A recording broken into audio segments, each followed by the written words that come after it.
throughout Asia to Africa, and they're a brilliant scavenger, and this often brings them close to people, hanging around our tips, our abattoirs, fishing ports, anywhere wingspan. And as light as Stella is, all that wing area, relatively easy for her to stay aloft. But as you probably noticed, it's a bit still on this side of the hill. Although it's probably blowing from the northeast, means it's a little bit trickier for her out here today. So I might see if we can just get one more throw out there for you, Stella. Now she is actually an original member of our team. She's been flying out here for the past. Can you see me, Stella? That's it. Now she's doing her best to put the least amount of effort in. This is such an energy conscious bird, the way that it flies and searches for food, that it needs very little to sustain itself. Only around 3 to 5% of its body is dynamic in their hunting styles. And some of those need anything up to 50% of their body weight in food a day. So that gives you an idea of some of the differences. There we go. You ready? Last one. Grab it. It's yours. Atta girl. She got it. She can take herself on home. Now while we'll be looking down and actually searching for their own opportunities for a feed. Now an emu egg like this is the ultimate prize for Australia's third largest hawk. It's a bird known as the black-breasted buzzard. Now it's actually the male emu's job to sit upon the eggs. As the chicks hatch, he'll walk away with them, maybe leaving 1 or 2 eggs behind. And that is the opportunity that the buzzard is waiting for. Now this buzzard is even older than our shows. We'll be turning 29 this year. This buzzard is turning 30. Has been with us all that time. Now a black-breasted buzzard when in flight, well, it's going to be tricky to get back from there, my friend, has 2 distinct white wing windows towards the end of the wings. And this is one of the tells when you see this bird out and about. Now she's just cruising down over here. Now at this stage it's probably good to point out to you that we don't look overly worried about what's going on. And that's a big part because our birds are not only just fairly well trained, but they're wearing tracking equipment. Helps us. You see some little blue attached to Stella there that she's wearing. That means that we can locate her up to 30 kilometres away in an ideal conditions. Now we hopefully won't have to worry about using it to 30 kilometres today, but it does make things very handy for us, a very important tool. Now the one that Slammer's wearing actually has a GPS component to it as well, and so we can actually know not just she's left or right, but we can tell how high she is or low to where we're standing, but also we have an idea about how far away she is as well, and that is an incredibly useful thing for us to be doing. Now, to be brutally honest, I have a strong feeling that she's not making her way back on her own. The way that she travelled makes me feel like Kelsey's going to have to get her sneakers on and start searching for her, and that is all right. But while she's doing that, the evolution of our show, when we first started and we had this buzzard, and she actually breaks open eggs. It's an instinctive behaviour that she has. Small eggs just picked up, thrown at the ground.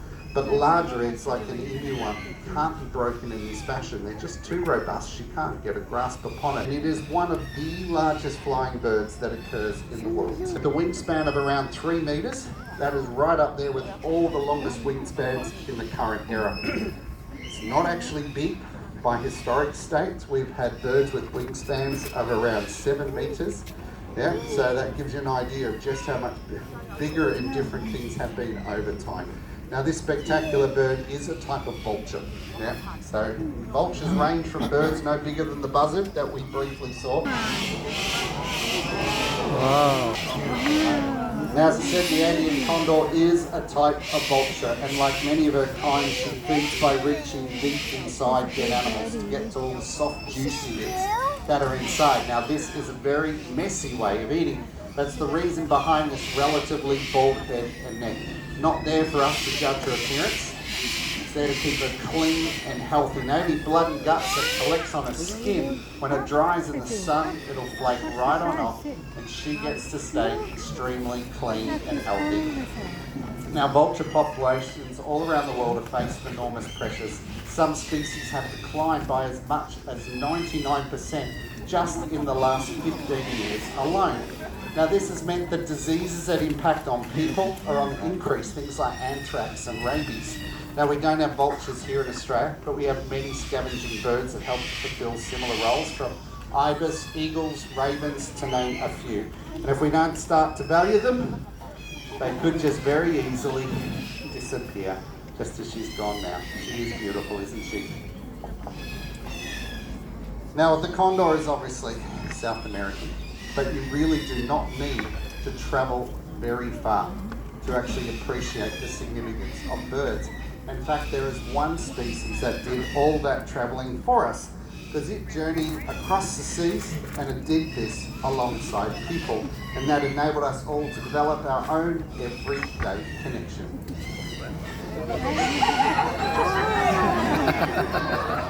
Now this is Mentari. Now Mentari is no ordinary chook. He is actually a red jungle fowl. Now red jungle fowls are from Southeast Asia. They are one of the ancestors to all of our modern day breeds of chicken. In fact, they boast a relationship with people of over 8,000 years.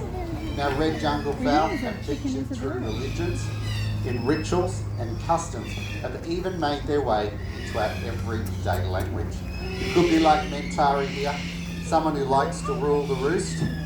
You have potentially put all your eggs in one basket. Yep, and you're heading on home. He hears those alarm calls and he's like, I think I'm out of here. That's all right, we'll let him go. But you can see how she's back at house because Kelsey's out recovering slammer. And the lady running around about the back is about 7 months pregnant, so she's not moving as fast as normal. She's slowing down, Matt.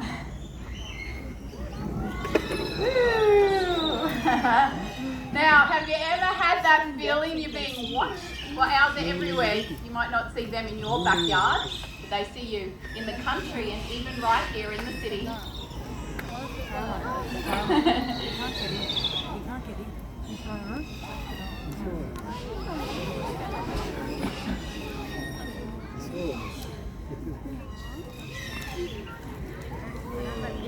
Ready? Woo! Nice and close. Now this here is Ripley and she is a barking owl. Believe it or not, barking owls hunt during the day. In fact, nearly half of the world's owls are out hunting during the day. And it's Video mo, malapit na sa akin. You see, owls like to eat other birds. Yeah, it's close to me. Powerful feet that they're even tackling prey Yes. as large as themselves.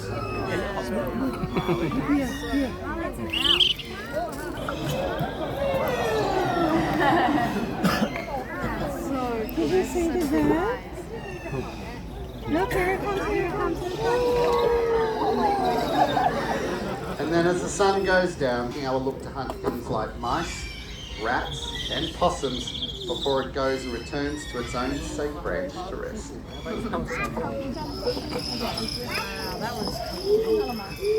owls moved in, those rats moved out. I can tell you that problem's behind us now. Yeah, we haven't had a rat or a mouse problem around here for an extremely long time. I'm so grateful. I've got a bit of phobia of them, so I don't know what I would do if I happened to see one these days. Yeah. You guys seem excited. Yeah, well, you know what? The problem used to be so bad you used to see them underneath your seats, so yeah, it's all gone. You know, it is estimated that one owl can eat roughly 1,000 mice within a year. So you can imagine a pair with a chick could be up to 3,000 more. You have to admit it's probably one of the better neighbours that we could hope for. And you know what? Owls, they're not the only bird that hunts during the night time. Australia is full of nocturnal species, all out under the dark cover of night, trying to find their food. Some you will not see, but you will be able to hear some others. This here is Uma. She is a bushstone curlew, and bushstone curlews, even though they've got wings and can fly, you'll mainly see them walking around on the ground in woodland areas and even really close up to people. Now standing still is a really cool way of camouflage, hiding in plain sight. But that's great for animals that use their sight for hunting.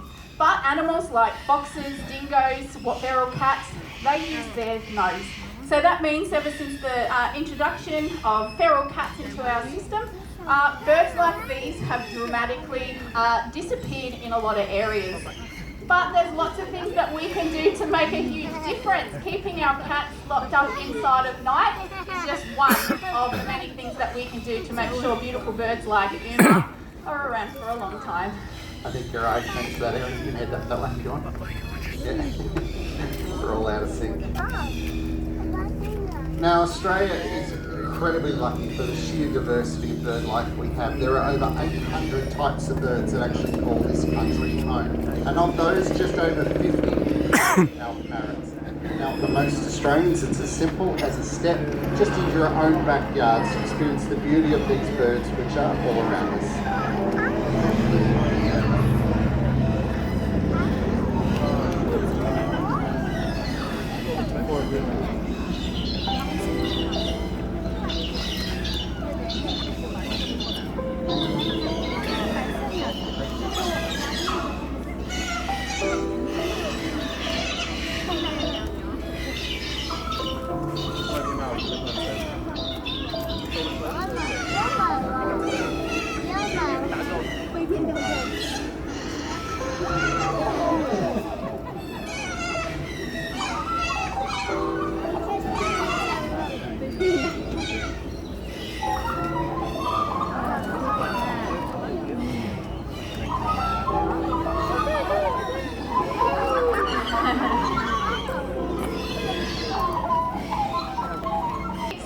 Our towns and our cities, we're making huge changes to the landscape.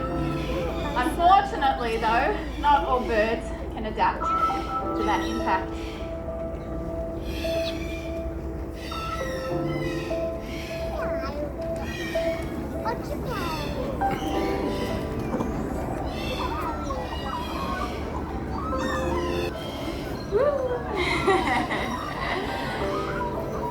Now this here is Geary, he's a red-tailed black cockatoo, and these birds, they really rely on a hollow log. Hollow log is a place where they can lay their eggs, where they can raise their young, and with that simply becomes a place where they can thrive.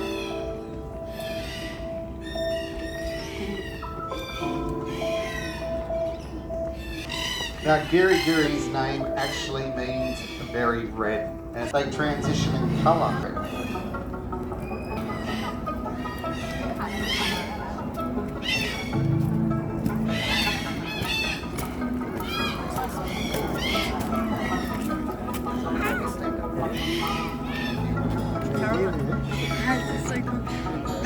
Take a video now. Well, they're coming to me.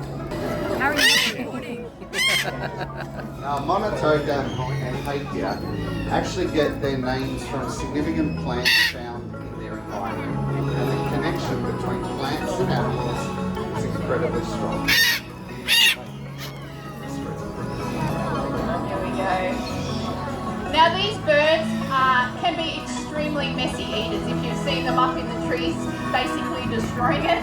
Well, but it's a really effective way of eating, because as they're eating those seeds, they're dropping it on the ground and spreading it, and that means that new trees can grow. So not only are they taking from the environment, but they're giving right back as well.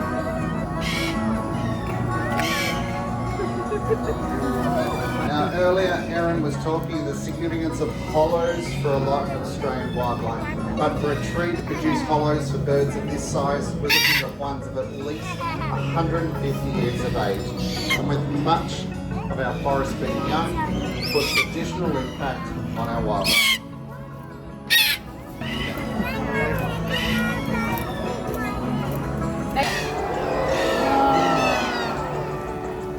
Well, thanks so much for coming down to join us here today. It's in the warmth with Slammer's little foray. But otherwise, have a great day. We look forward to seeing you again. Catch you later. Hi guys, that's it for bird show in Taronga Zoo, Sydney, Australia.